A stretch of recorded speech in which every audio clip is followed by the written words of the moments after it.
Bonjour et bienvenue à tous. L'on a pour habitude de voir sur le continent africain de grosses industries libanaises contribuant quelque peu au développement de leur pays d'accueil. Mais les propriétaires de ces entreprises sont toutefois méconnus et l'on a bien envie de savoir combien gagnent-ils avec leurs différentes industries. Notre curiosité s'est tournée aujourd'hui vers les 10 Libanais avec les entreprises les plus riches de Côte d'Ivoire. Voici par ordre alphabétique la liste non exhaustive des dynasties d'entrepreneurs libanais qui contribuent le plus au développement de la Côte d'Ivoire. C'est parti! Avant de commencer la vidéo, si vous êtes nouveau, abonnez-vous à la chaîne et activez la cloche de notification pour ne plus jamais rater une vidéo.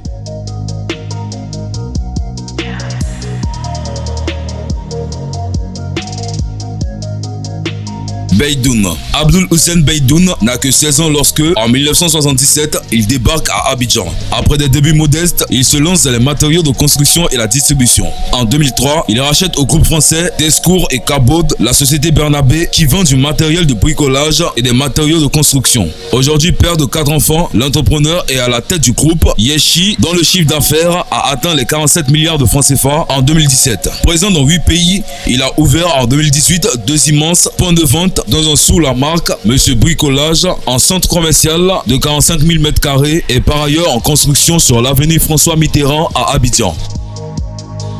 Ezzedine. Comme beaucoup de groupes créés par des Libanais, le conglomérat Carré d'Or, fondé par Ibrahim Ezzedine et aujourd'hui dirigé par son frère Zouheir, est extrêmement diversifié. Importation et vente agroalimentaire, mouline, immobilier, eau minérale.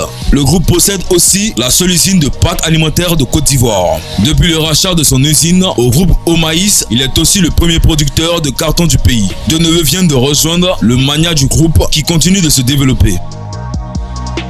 Fakouri. En Côte d'Ivoire, qui dit Fakouri pense d'abord à Pierre.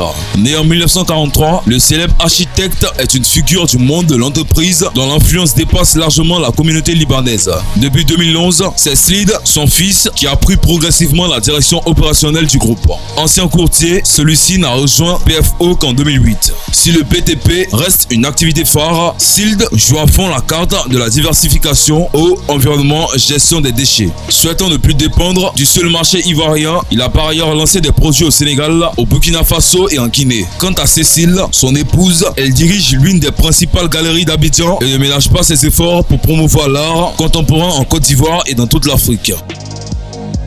Fakri. Installée à l'origine au Sénégal, la famille Fakri est aujourd'hui influente en Côte d'Ivoire où ses activités vont du commerce du textile à la grande distribution en passant par les hôpitaux et les hôtelleries. Leader de la grande distribution avec 159 magasins sur 17 enseignes, Prosuma est co-dirigée par Karim Fakri et l'Ivoirien Abou Kassam. En 2016, l'entreprise employait 3600 personnes et réalisait un chiffre d'affaires de plus de 350 millions d'euros. Gandour. Créée dans les années 1960 à Dakar par le patriarche de la famille, la parfumerie Gandour a migré vers la Côte d'Ivoire où elle est devenue un acteur majeur du secteur des cosmétiques. Des produits sont distribués jusqu'en Europe et aux États-Unis sous la marque Nouvelle Parfumerie Gandour. Mais la famille reste présente dans les deux pays. L'orthographe de son nom est un peu fluctuant puisque l'on retrouve aussi bien des Gandour que des Gandour et des El Gandour. Comme pour compliquer un peu ce dédale onomastique, NPG est aujourd'hui dirigé par le genre de Mahmoud El Gandour, un certain Gandour. Ijazi. Co-dirigé par 2 frères, Hassan et Sami, le groupe Ijazi est un pionnier de la grande distribution en Afrique de l'Ouest et emploie plus de 4000 personnes dans 15 pays. Il est également présent dans l'industrie, la promotion immobilière et la restauration. Kachab. PDG de Tunus Overseas Group, Mohamed Ali Kachab règne pour sa part sur la conserverie de thon en Afrique avec ses 3 sociétés familiales, la société de conserverie de Côte d'Ivoire, Pêche et Froid Côte d'Ivoire et Pêche et Froid Madagascar. Son groupe est également présent en Europe et notamment en France où il détient 25% des parts du marché dans son secteur d'activité. Khalil. Fondé en 1972 par Mustafa Khalil, le groupe Aerofin se développe aujourd'hui dans la métallurgie, la chimie et l'alimentaire. Il est présent dans 13 pays, dont 5 en Afrique de l'Ouest, Côte d'Ivoire, Bénin, Mali, Sénégal, Togo. Lorsque le fondateur est rentré au Liban, c'est Adam El Khalil, son gendre, qui a pris la présence du groupe. De concert avec Atef Oumaïs, Mustafa Khalil a parallèlement créé l'entreprise Sotissi qui fabrique les tuyaux en PVC. La firme est aujourd'hui dirigée par Ramzi Oumaïs, fils du premier et neveu du second. Lakis. Associé aux frères Ahmed et Duna Amer, l'autodidacte ivoiro-libanais Ali Lakis a fondé la société Amer et Frères en 2004 qui très vite est parvenu à rivaliser avec les multinationales du cacao présentes dans le pays. S'il faut en croire son site internet, elle a réalisé en 2016 un chiffre d'affaires de 380 millions d'euros et accaparé 10% de la production nationale.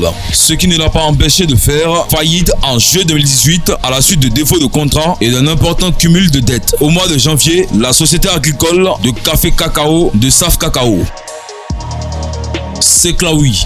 Maître de la distribution de produits électroniques et électroménagers en Côte d'Ivoire, les frères Nassif et Ali Seklaoui travaillent avec de grandes marques internationales, mais commercialisent aussi les produits sur leur propre label Nasco, et notamment des smartphones fabriqués par Samsung. Sociam, leur enseigne, est présente dans toute la région jusqu'en République démocratique du Congo. Leur prochaine cible, le Sénégal et le Nigeria. Figure de la communauté libanaise dans le pays, Nassif est le vice-président de la Chambre du commerce et de l'industrie libanaise en Côte d'Ivoire qui réunit, explique-t-il, 300 groupes employant 60 000 personnes et réalise un chiffre d'affaires cumulé avoisinant 2500 milliards de francs CFA, soit 3,8 milliards d'euros. Cette chambre de commerce, unique sur le continent, espère donner des idées à d'autres communautés libanaises d'Afrique.